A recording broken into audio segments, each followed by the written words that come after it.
오늘 그 제목이 이거거든요. 네. 자, 같이 한번 읽어볼까요? 사랑하게 되면 같이 읽어보자. 시작. 어떻게 될까요?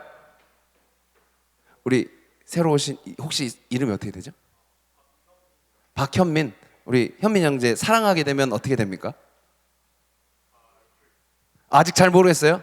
오케이. 앞으로 더 깊이 알아갈 수 있었으면 좋겠습니다. 사랑하게 되면 우리 조은가지 장은 어떻게 됩니까?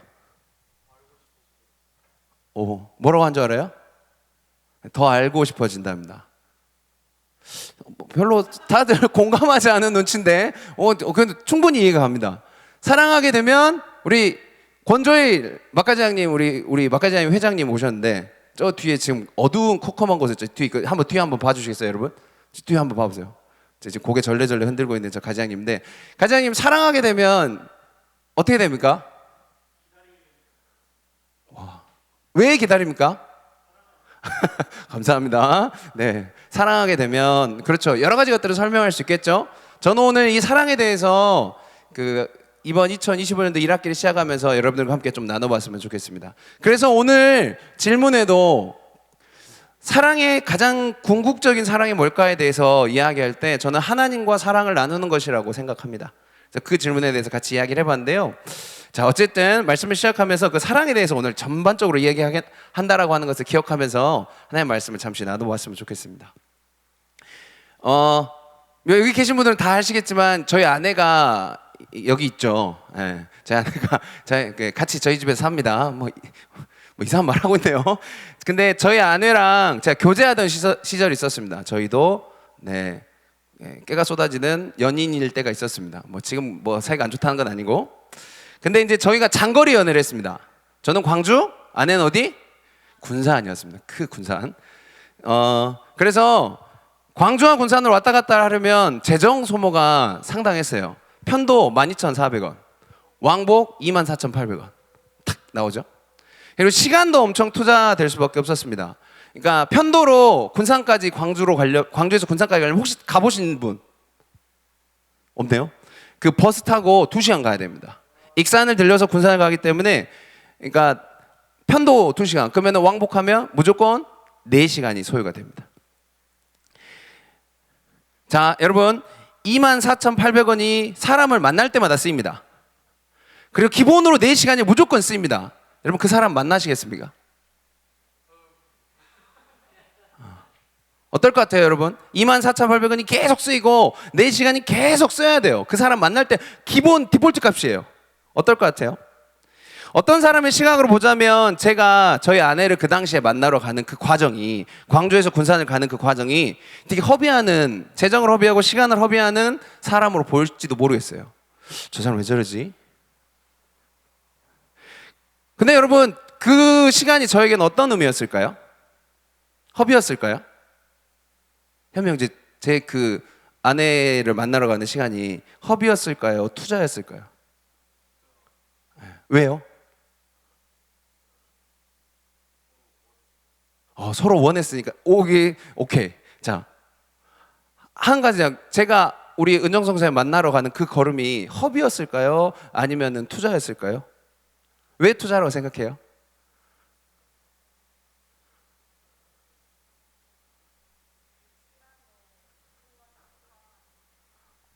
그 시간을 쓰고자 하는, 사랑하는 만큼. 역시 제 딸입니다. 제가 하고 싶은 말이 여기에 나왔습니다. 여러분 그 시간이 허비되지 않는 이유가 있습니다. 누가 저한테 허비라고 얘기해도 아무 상관없습니다. 24,000원, 거기 공 하나 더 붙어서 24만 8천 원이 써도 아무 상관이 없어요. 한 번 만날 때 막 몇백만 원씩 써도 그건 좀 고민해봐야 되겠다. 하지만 재정이 얼마나 쓰이든 상관이 없어요. 시간이 얼마나 쓰이든 상관이 없어요. 왜냐하면 저는 그 당시, 지금도 아내를 사랑하기 때문입니다. 미쳤다고요? 예, 미쳤어요. 사랑하기 때문입니다. 저희 집에 세 아이가 있습니다. 윤성이, 윤서, 윤우. 윤성서우라고 제가 부르죠. 얘네들 셋이 세상에 나왔습니다. 그러니까 2013년도에 윤성이가 이 세상에 나왔죠. 아까 평원 조그만하던 그 사진 있잖아요. 걔 윤성이. 그래서 이제 셋 아이가 이 땅에 태어나고 난 다음에 저는 지금 이 아내를 사랑하기 때문이라고 하는 비슷한 행동들을 우리 아이들에게도 하고 있습니다. 사역을 하다 보니까 지금도 오늘 저희 아이들이 아무도 안 왔잖아요. 그러니까 강제적으로 아빠 역할을 못할 때가 참 많습니다. 그래서 늘 부족하다고 생각하지만 그래도 아이들에게 시간을 쓰고 재정을 씁니다. 조금 더 생각해보면 아이들이 이 땅에 세상에 태어나고 난 뒤에 어느 때에는 내가 좋은 것보다도 아이들이 좋은 걸 선택하더라고요.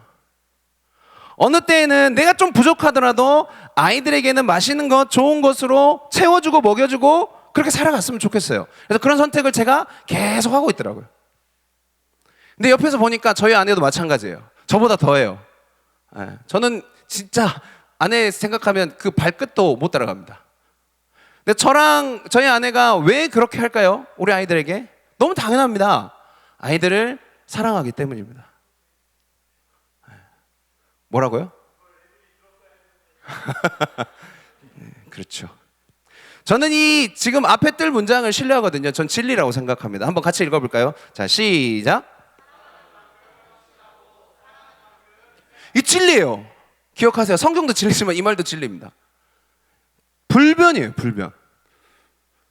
여러분, 그렇기 때문에 사랑은요 절대 감춰지지가 않습니다. 사랑은 하잖아요. 드러나요. 여러분들이 무엇을 사랑하게 되면 그 사랑에 대해서 여러분들의 삶이 바뀌고요, 돈이 쓰이는 게 바뀌고 생각이 바뀝니다. 그래서 드러날 수밖에 없어요. 내가 보고 듣고 말하고 사용하고 주고, 쉽게 말하면 희생하고 섬기게 되는 것, 마음 가는 곳, 몸이 가는 곳, 시간과 돈이 써지는 곳, 그것이 내 사랑과 관심이 있는 곳이다. 너무 당연한 얘기죠. 너무 상식적인 얘기예요.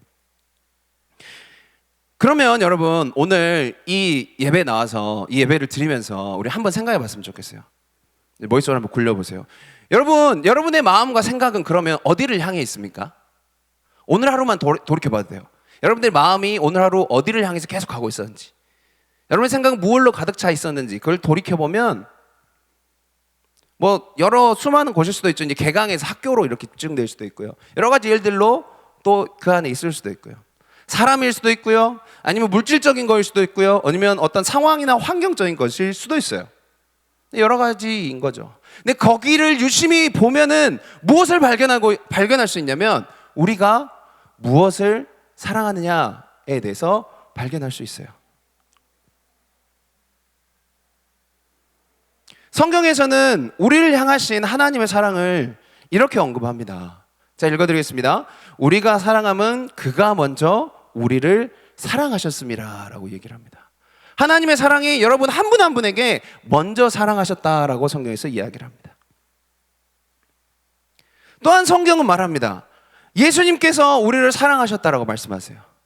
근데 그 사랑이 그냥 단순히 말로만의 사랑이 아니에요. 죄로 말미암아 죽을 수밖에 없는 우리 인생들을 대속하시기 위하여서 예수님이 십자가, 이 지금 예수라고 이름 표현된 저 십자가에 매달려서 죽으시기까지 우리를 사랑하셨다. 사랑이 드러나신 희생으로 보여진 분이 누구냐? 예수님이십니다. 곧 하나님이신 거죠. 또한 성령 하나님께서 그 사랑을 깨닫게 하십니다.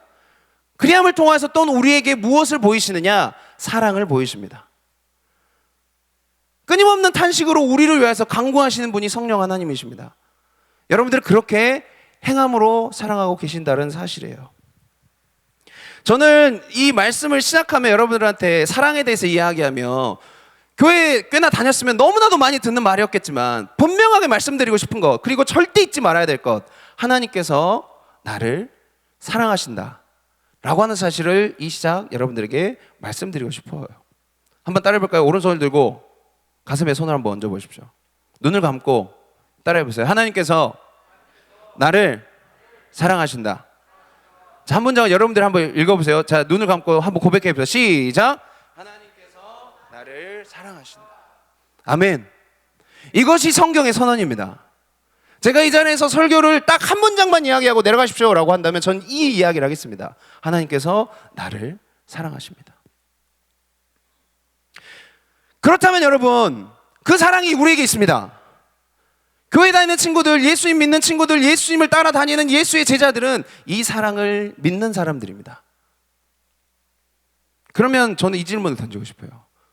우리가 아까 주보에서 만났던 질문. 그러면 여러분은 하나님을 사랑하십니까? 하나님을 오늘 사랑하고 있습니까? 혼내려고 하는 거 아닙니다. 저에게도 묻는 질문입니다. 제가 오늘 보았던 마가복음 14장에 보면요, 본문에서 예수님을 사랑한 한 여인이 등장합니다. 많이 들었을 겁니다. 그 여인은 오늘 성경을 한번 볼까요? 14장 3절에 보시면 앞에 안 뜨겠죠? 띄워주지 마시고 성경으로 여러분 핸드폰이나 성경으로 한번 봐주십시오.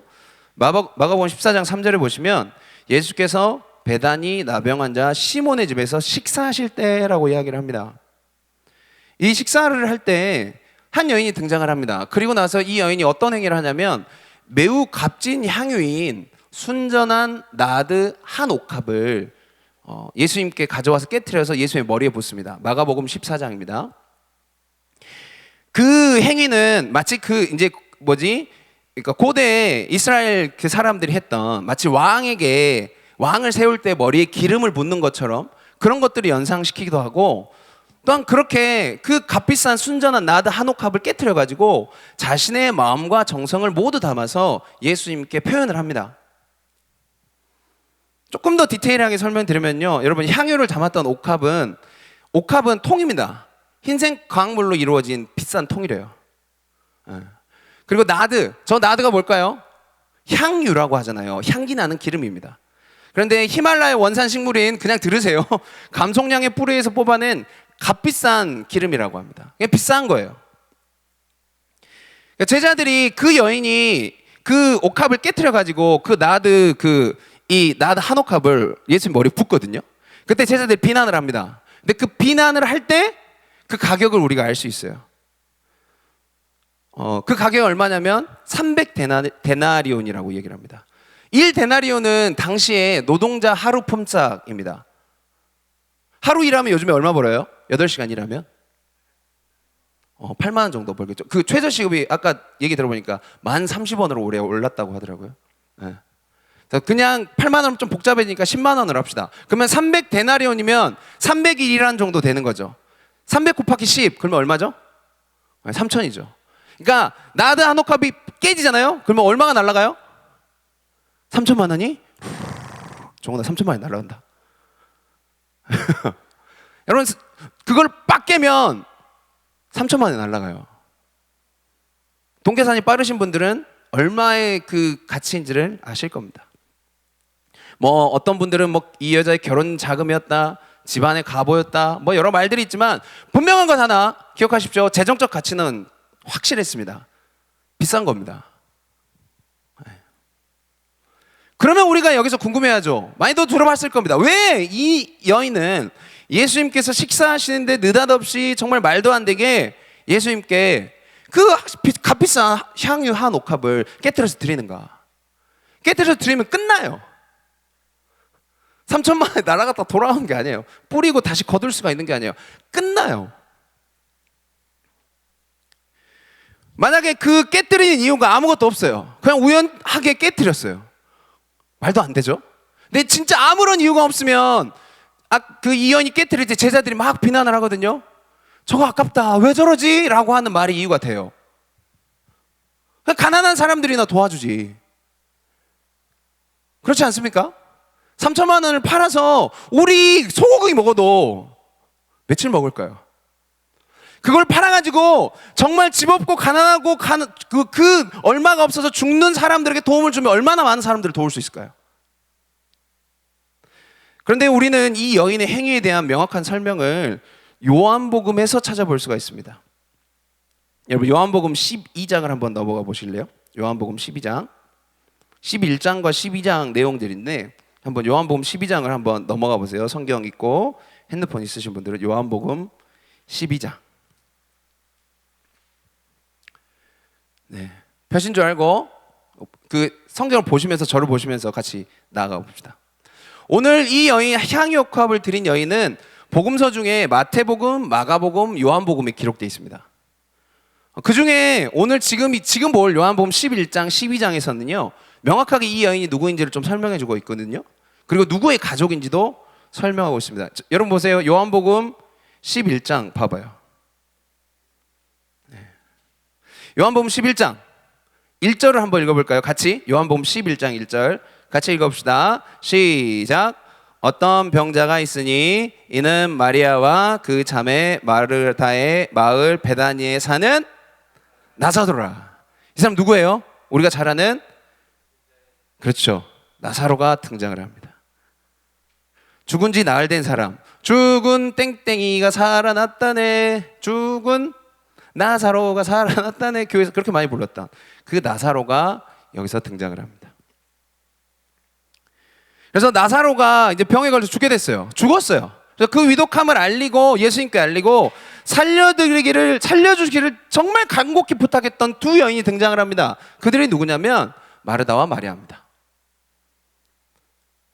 그 중에 한 여인인 마리아, 그가 바로 향유 옥합을 드린 여인이라고 요한복음 12장 3절 한번 보시겠습니까?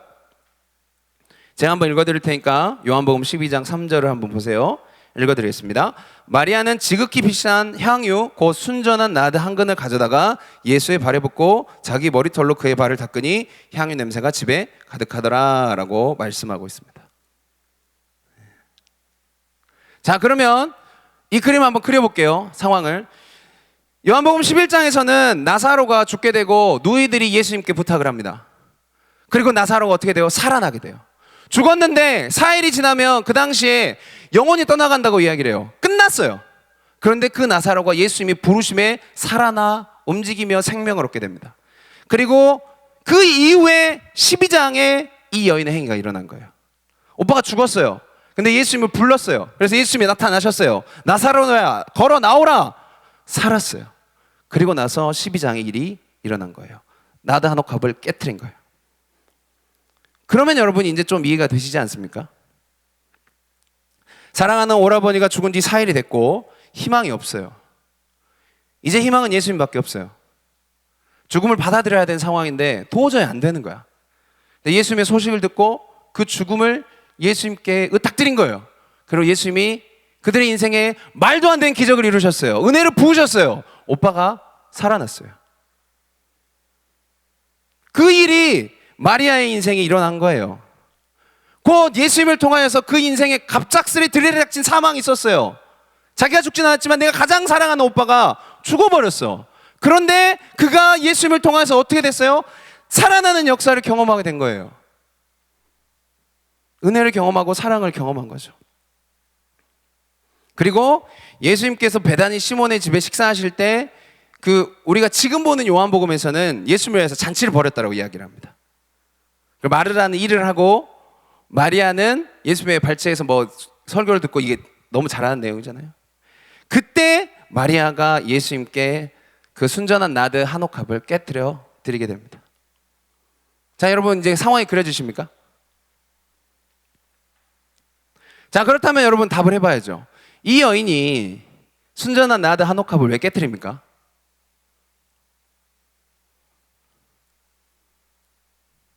아무것도 모른 척 저를 보지 마시고. 너무 당연한 얘기예요. 너무 당연한 얘기예요. 감사하니까요. 성사님, 너무 단순한 얘기 아닙니까? 단순한 일이에요. 내가 사랑을 받았어요. 내가 은혜를 경험했어요. 사망에서 생명으로 변하는 은혜가 그 여인의 삶에 주어졌어요. 오빠가 눈앞에 살아있어요. 어제까지 죽어 있었거든? 눈앞에 계속 살아 움직여. 그 은혜가 내 안에 있어. 그 은혜와 사랑이 여인을 움직이게 한 거예요. 주님 감사합니다. 주님 사랑합니다. 주님이 나를 살리셨습니다. 오빠를 살렸어요. 그리고 그 행위가 일어난 거예요. 그 행위 앞에 제자들은 비난했죠. 제자가 누군지도 요한복음에서는 명확하게 얘기하거든요. 그게 누구냐면 가룟 유다입니다. 그리고 요한복음 12장 6절에 보면 이렇게 얘기합니다. 가룟 유다의 마음을요. 앞에 보시겠어요? 제가 읽어드릴게요. 이렇게 말하면 가난한 자들을 생각함이 아니요 그는 도둑이라 돈꾀를 맞고 거기에 넣는 것을 훔쳐가 미뤄라 라고 이야기를 합니다. 그러니까 그 여인의 행위를 가룟 유다가 비난합니다. 그러면서 가난한 자들을 위한 것이라고 이야기를 하지만 그의 마음을 얘기합니다. 그는 도둑이라고 얘기합니다. 그러니까 차라리 그걸 바꿔서 자기가 어떻게든 가져갈 수도 있는 것들을 계산하는 사람입니다. 가룟 유다가 이렇게 얘기하지 않았을까 싶어요. 아, 아깝다. 돈 3천만 원. 야, 그거 바꾸면, 야, 저거 돈으로 바꿔서 우리한테 사용하라고 하면 돕기도 돕겠지만 약간 내 뒷돈 챙길 수 있었을 텐데. 우리가 어느 정도 이득도 챙길 수 있었을 텐데 라고 생각하는 그의 마음을 지적합니다. 말씀이요.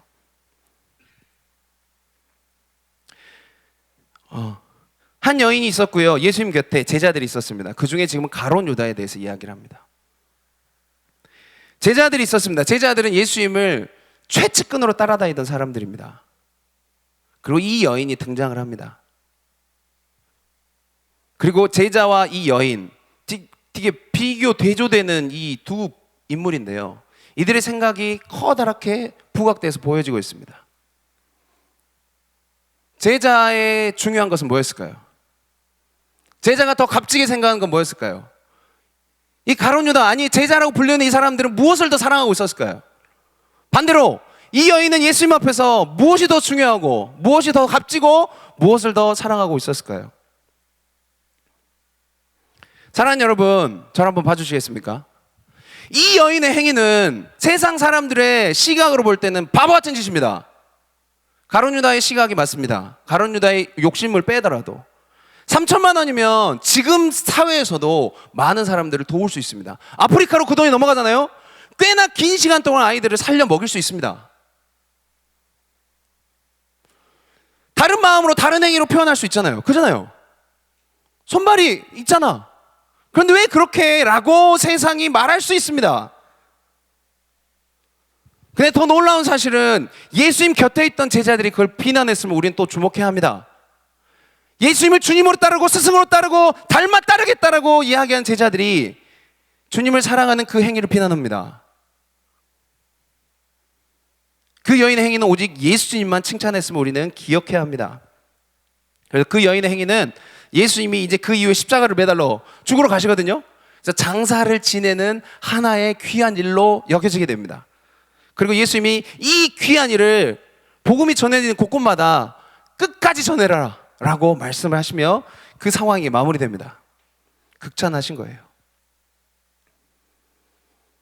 여기서 조금만 더 여러분 디테일하게 이 말씀을 보고 싶은데요. 다시 마가복음으로 넘어가 봐요.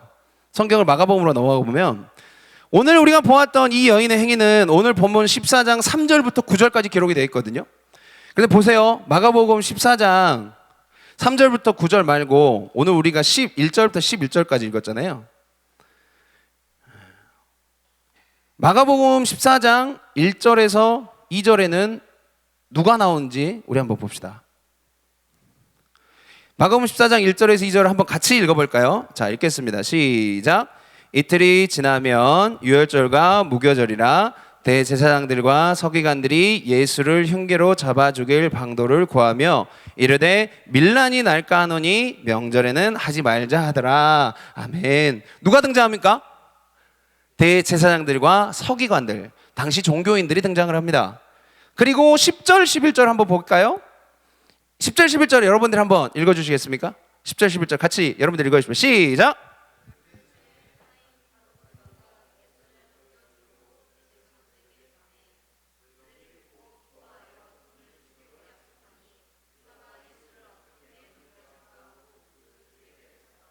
아멘.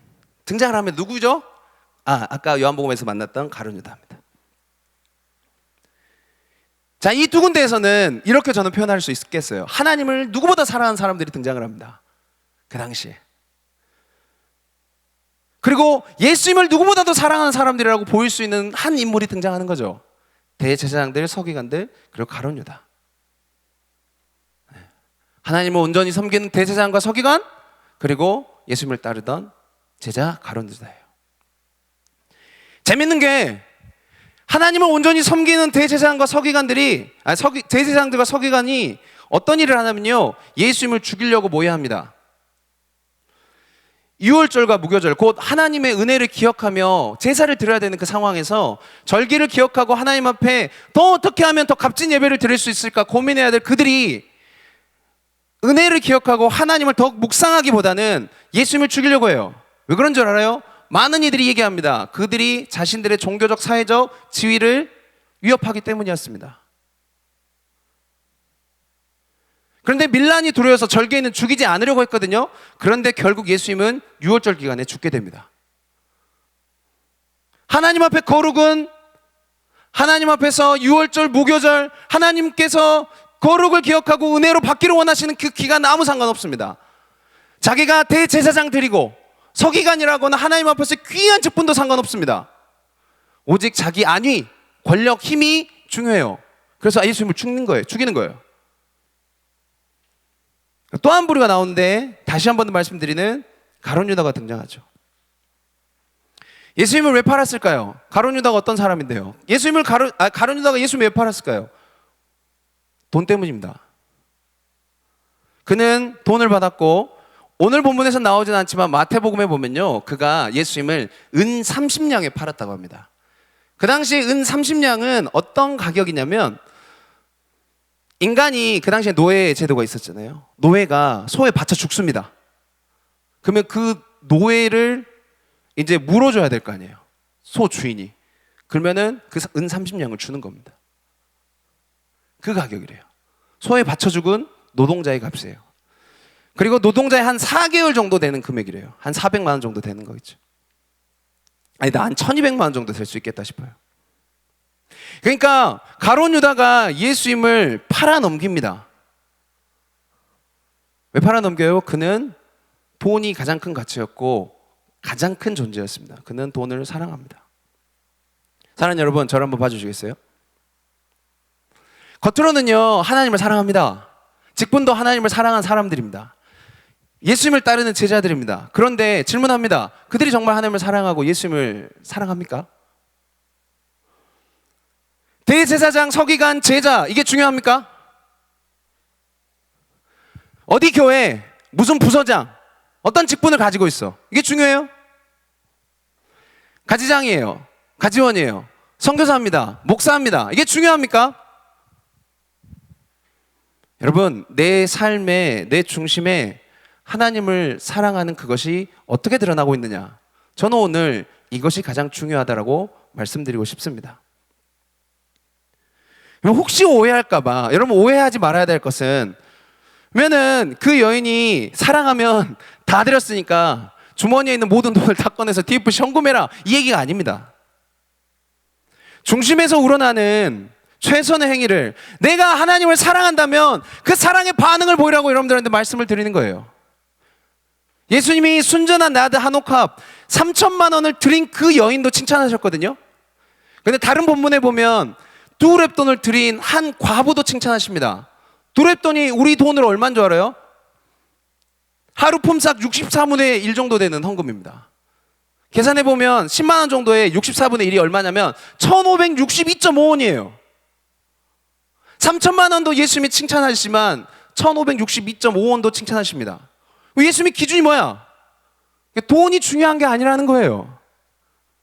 그가 나를 사랑하느냐, 그래서 드리느냐, 그래서 사랑하느냐, 그래서 헌신하느냐, 그래서 죽느냐, 이것이 주님이 우리에게 원하시는 바고, 그것이 주님께서 우리에게 기뻐하시는 바라는 겁니다. 사랑하는 여러분, 사랑 앞에 사랑으로 반응하십시오. 묻겠습니다. 여러분, 그냥 여러분들을 따지려고 하는 게 아니고요, 저를 한번 봐주시겠어요? 그냥 진실되게 여러분들이 대답해 주시면 됩니다. 맞다면 아멘으로 대답해 주십시오. 여러분, 하나님을 사랑하십니까? 다시 한 번 더, 좀 사랑하신다면 큰 목소리로 한번 반응해 주십시오. 여러분, 하나님을 사랑하십니까? 여러분들 깨 부시는 게 아니라니까. 한없는 하나님의 사랑 우리가 다 누리고 있잖아요. 그랬잖아. 거짓말 아니잖아. 저도요, 저한테 물어봐 주시겠어요? 한 번만. 아멘입니다. 그러면 우리가 해야 될 게 무엇이냐? 그 사랑을 살아내는 거예요. 성령님 힘든데요? 알아요. 나한테도 누군가 묻는다면, 성령님 그 사랑하는 게 쉬워요? 아니, 저도 힘들어요. 때로는 왜 하나님이 나를 사랑해서 이런 삶을 나한테 있게 만들지라고 원망할 때도 있었어요. 여러분들 앞에서 부끄럽지만. 그렇지만 그때마다 하나님이 끝까지 말씀하세요. 내가 너를 사랑한다고. 아까 처음 설교 때 이 시작에 말씀드렸던 하나님이 나를 사랑하신다는 메시지는 없어요. 그리고 그게 가장 커요. 그것이 저를 다시금 하나님의 사랑으로 이끌더라고요. 하나님을 사랑하고 사랑을 누리는 우리들이라면 사랑에 합당하게 살아내십시오. 제발 부탁드립니다. 세상이 뭐라 하든 상관없습니다. 조금은 부족하고 조금은 연약해 보이고 내가 봐도 좀 연약해 보이는 그런 작은 것이라도 상관없어요. 하나님 사랑하는데 제가 이것밖에 없거든요. 사람들이 봤을 땐 진짜 아무것도 아니거든요. 근데 제 마음 드립니다. 전 이게 진짜 믿음이라고 믿습니다. 그리고 이것이 진짜 하나님을 사랑하는 사랑이라고 믿습니다. 근데 우리가 잘못 배우고 잘못 교육받은 게 뭔가 대단한 것들을 들으려고 해요. 그래서 시작도 안 해요. 여러분들은 지금 DFC 일꾼으로 써먹겠다고 그래 좋다 나가자 1부터 시작 그게 아니야. 여러분들이 DFC 일꾼이 안 돼도 돼. 이거 조심스러운 말이긴 한데 여러분들이 하나님을 사랑할 수만 있다면 돼요.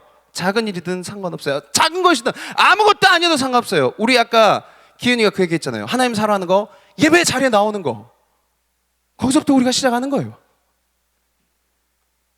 바로 그 마음을 그리고 예수님이 사랑하십니다. 일확천금이 아니고 아무것도 아닌 먼지 같은 것이라고 할지라도요. 반주 좀 부탁드리겠습니다. 말씀을 정리하면서요, 전 여러분들에게 이렇게 말씀드리고 싶습니다. 넘겨주세요. 약간 시적으로 적어봤습니다.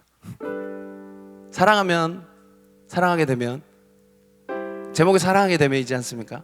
여러분 사랑하게 되면 보입니다. 그가 무엇을 원하는지 보이고요. 그가 뭐가 부족한지도 보입니다. 그가 무엇을 위해서 헌신하고 있고 그가 무엇을 슬퍼하며 울고 있는지도 보입니다. 보여요. 그리고 사랑하게 되면 들리지 않던 것들이 들리게 됩니다. 예전에 내 삶 사느라 바빴어. 근데 그녀를 사랑하니까 그녀의 말소리가 내 귀에 들려. 이제는 내 삶에 세상의 가치를 쫓아가느라 바빴어. 그런데 이제 주님을 사랑하니까 나도 이해 안 되는데 주님이 나를 사랑하신다는 말씀이 계속 내 귀에 들려요. 그리고 주님이 어디를 향하시는지, 그 마음이 어디를 향하고 있는지 이젠 별로 관심 없었거든. 주님을 사랑하기 시작하니까 들리기 시작해요. 정아야, 쟤다. 내가 쟤 사랑하는 거 아니? 너 아주 사랑해라. 이 말이 들리기 시작합니다. 여러분 사랑하게 되면 어떻게 되는 줄 아십니까? 할 수 없던 것들도 용기를 얻습니다. 그래서 미쳤다고들 소리를 듣는 겁니다. 저 사람 왜 저러지? 사랑하니까요. 그래서 사랑하게 되면 어떠한 고난과 역경도 그를 막을 수 없어요. 넘어져요. 쓰러지기도 하죠. 그런데 거침없이 담대하게 그 사랑으로 나아갑니다. 넘어질지라도 아주 엎드러지지 않아요. 바보한테 일어나면 자기 손해거든. 또 일어나. 네, 왜? 내가 사랑하니까. 여러분 그거 알아요? 그 사랑이 우리에게 있습니다. 하나님을 사랑한다고 믿었잖아요. 아멘 하셨잖아요. 그 사랑이 어떻게 표현된 줄 알아요? 그렇게 그 길 안 가도 돼요. 십자가 안 져도 된다고. 근데 여러분들을 사랑하시기에 예수님이 다시금 일어나서 십자가 지고 모진 고난을 당하시며 여러분들을 사랑하시기 위해서 죽으십니다. 그 사랑이 우리에게 있습니다. 그리고 그 사랑을 우리에게 원하십니다. 사랑하는 여러분, 예수님의 제자는 하나님을 믿고 사랑하는 자들인 줄 믿습니다. 예수님의 제자는 하나님을 믿고 사랑하는 자들이요, 예수님의 제자가 하나님을 사랑하고 그 사랑을 믿는 만큼 예수님의 제자의 삶에서는 드러나게 될 것입니다. 그리고 그 드러남을 통해서 분명하게 하나님께서는 영광 받으시고 그 사랑이 누군가에게 반드시 전해질 겁니다. 그래서 하나님의 사랑을 믿고 하는 그 제자 한 명이 중요한 겁니다. 사랑하게 되면 반드시 변화되기 때문입니다. 사랑하는 광주도 FC, 또 오늘 처음 마주하는 사랑하는 여러분, 우리 예수 제자 여러분, 여러분들이 어느 누구보다도 하나님을 더욱 사랑하기를 소망합니다. 아멘이십니까? 또한 하나님을 사랑하면 내 곁에 있는 이들을 사랑한다고 했습니다. 그렇게 우리 또한 이웃을 더욱 사랑하길 소망합니다. 그리고 그 사랑이 말로만의 사랑이 아니라 우리의 삶으로 묻어나고 드러나는 삶이 되기를 간절히 소망합니다. 우리 시간에 마지막으로 아까 찬양했던 나의 마음을 주께, 이 찬양 부르시면서요 말씀을 기억하며 기도하길 소망하는데요, 제가 군대에 전역할 때 이 찬양을 특송으로 부르고 나왔었습니다. 제가 뭐 그렇게 돈 있게 산 거 아니었습니다. 제 삶이, 저희 가정이, 제가 가지고 있는 백이, 능력이 엄청난 것은 없었습니다. 지금도 뭐 마찬가지입니다. 그런데 군대 전역하며 하나님 앞에 무서운, 군대를 지나다니며 그 2년을 지내면서 하나님이 저에게 은혜를 너무 많이 부어주셨어요. 내가 하나님의 은혜 앞에 어떻게 반응할까? 저는 찬양이었습니다. 그리고 이 고백이 제 고백이었습니다. 예, 주님, 주를 위하여 살겠습니다. 아무것도 없거든요. 근데 이 고백으로 제 삶을 드리겠습니다 라고 고백했던 기억이 있습니다.